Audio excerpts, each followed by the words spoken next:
they base it on the Bible, well, those two scriptures I just read, they are basing it on that, and it's saying, in no sense is this a matter of men being superior to women. Right. Rather, God restricts the office of elder to men only because that is how, what she was saying, He has structured the church to function. Godly men are served as leadership, with women serving in the crucially important supporting roles. Hold a second. Did y'all know something she said? Crucial. Crucial supporting role. Crucial. Her role is just as important as his. Even though he's a leader, hers is just as important as his. I'll give you an example here in a minute. I'm going to move back to that in a minute. Yes, ma'am. I got two questions. Oh, only if I can answer it. One of them, when it talks about the call upon the elders of the church, when it talks about people being sick, call upon, if they're being sick among you, call upon the elders of the church and pray. That one, can you explain that to me? And as it pertains to elder, because like I said, I always thought that elder meant a person who was seasoned in the word and the works. And when it talks about elders, when it talks about in 2 John 2 John 1, 2 John 2, when it talks about to the elect lady, is the elect lady speaking of a pastor? I'm just, I don't know, am I wrong? Help me. Hold on. Let me. I told you this is a discussion. I mean, this was there, I couldn't wait till the day. I've been wanting to ask these questions. Yes, sir. Woo. Okay, what's the first question? When it talks about call upon the elders of the church. Oh, James, okay, hold a second. Woo, Jesus, have mercy.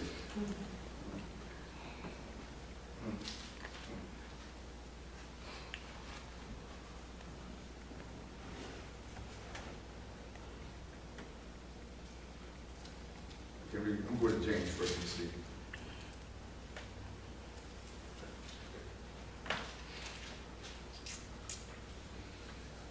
Okay. If anyone among you is sick, let him call on the elders of the church and let them pray for him. Anoint him with oil in the name of the Lord. This can be, I can answer this 2 ways. It can be the seasoned ones. Now watch this. When I say seasoned ones, I mean those who have been spent some time with God, who get a prayer for you. Those older saints. It calls for them, and also the ones with the title elder. Now I'm going to go this, and who can also get a prayer through. Because a lot of people who got the title of elder can't get a prayer through. I got to go there. And then there are some churches that don't have elders, is that correct? Now, watch this. They don't have them as elders as a title. They have them as elders as far as older people in most Baptist churches. Okay. Those Southern Baptist churches. Presbyterians as well. Yes, exactly. Presbyterians, they have elders and they're just older men and women in the church. They literally is saying elder. Yes. Okay. Yes. I sat down and literally listened to one that said the elders, and I kept listening. They said they're the older ones. This was in a Baptist church. Yeah, in a Southern Baptist-like style setting of the church. Yeah. Now, that answers that one. That other one you asked me. What was that? 2 John 1, I think, when it talks about the elder to the first lady, the elect lady, I mean. That was what it was, elect lady. Let me see. Is this in 2 John? Yeah, 2 John. Oh, yeah, I see.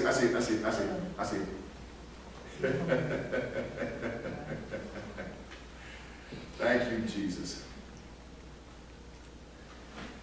I got the answer.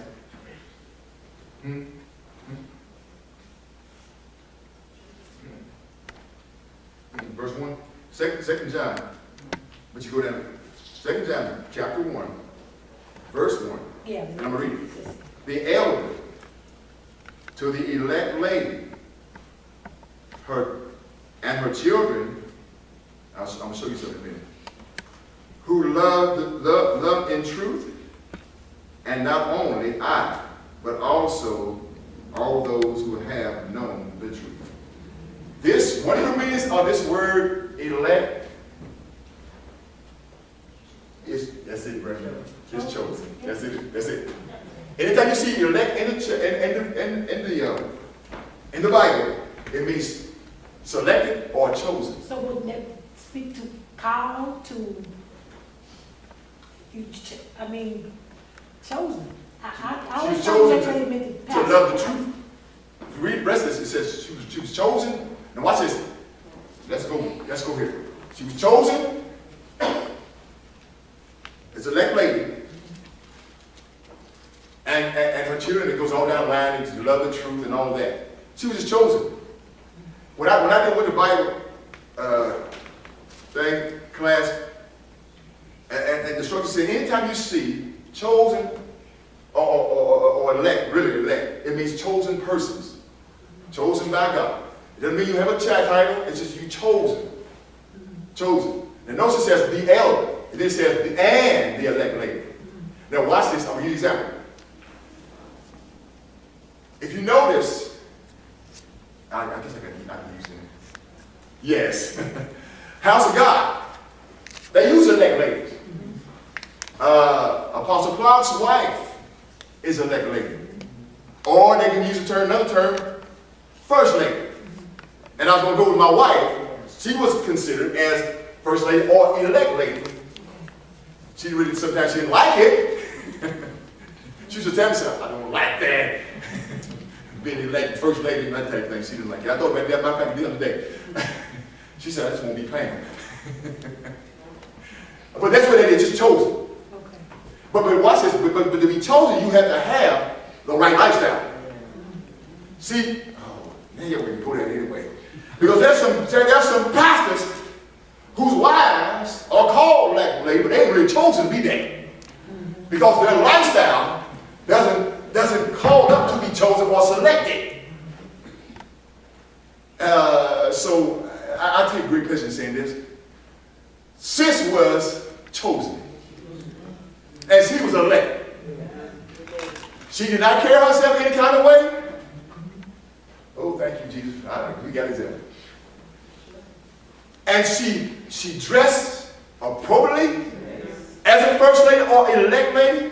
And I'll go back to that. When I saw on YouTube a presiding bishop's wife, I got to agree,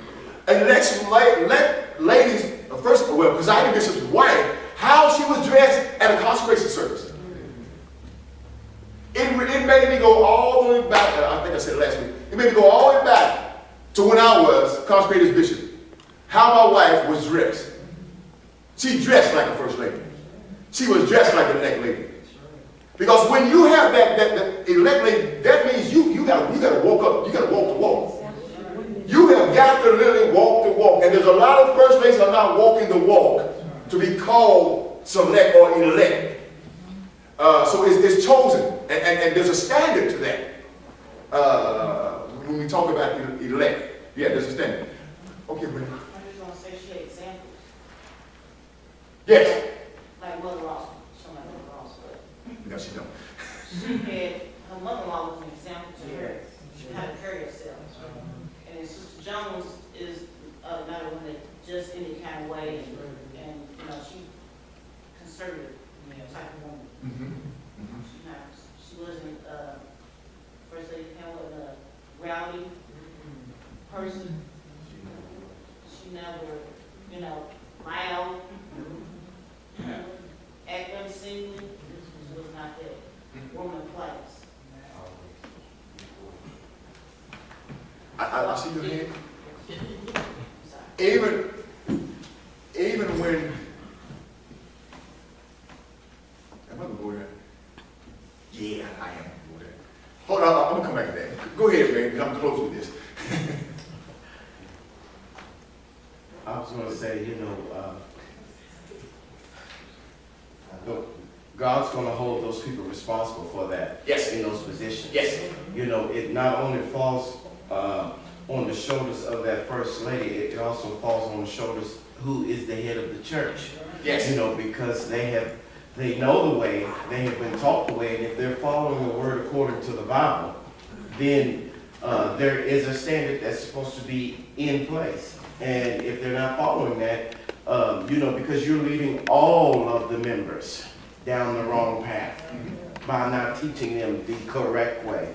And that none of us want to be whooped by God. That's your spiritual whooping. You don't want to receive that, because when you receive that spiritual whooping, it's worse than what you get from your own parents. But Yes, it is. God holds them more accountable, and they are.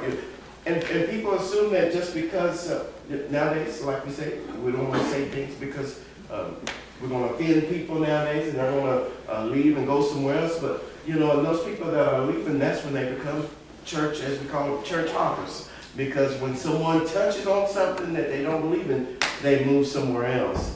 But they need to take a minute to sit down and look at it and re-examine themselves and say, hey, maybe I am doing something wrong. I've been to 5 different churches. And each one of these pastors and first ladies or elders in the church have touched on this. Maybe I need to take a closer look at myself first. Exactly. Mr. Bandy, good questions. Good questions. Good questions. Good questions. I'm going to close with this.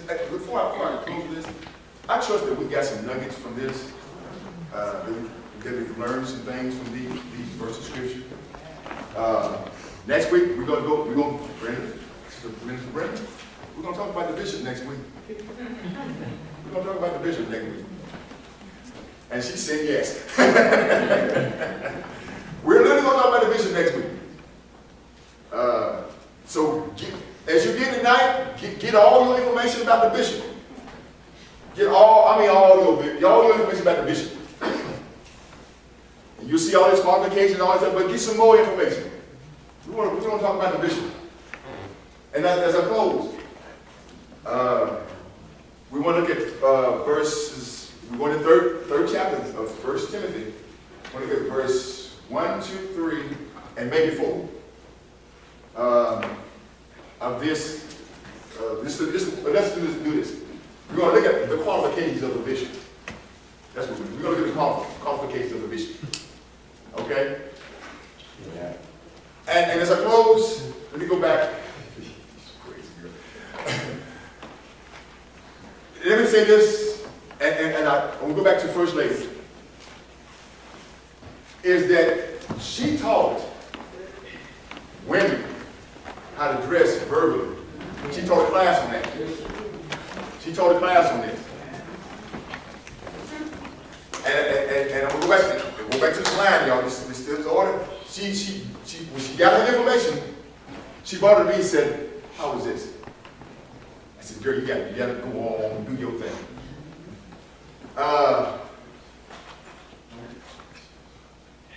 She was a woman class.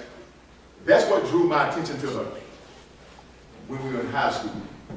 I know the girl 39 years. I'm married to her for 37. Married to her for 37 years, but I knew her. We dated for almost 2 years. They don't do it no more. It's 3 months and then it's walking in the aisle. You don't know me back. You don't know each other. Oh, okay. That's a marriage class. Okay, I'm sorry. I'm sorry. But that's what drew it to me. It's her class.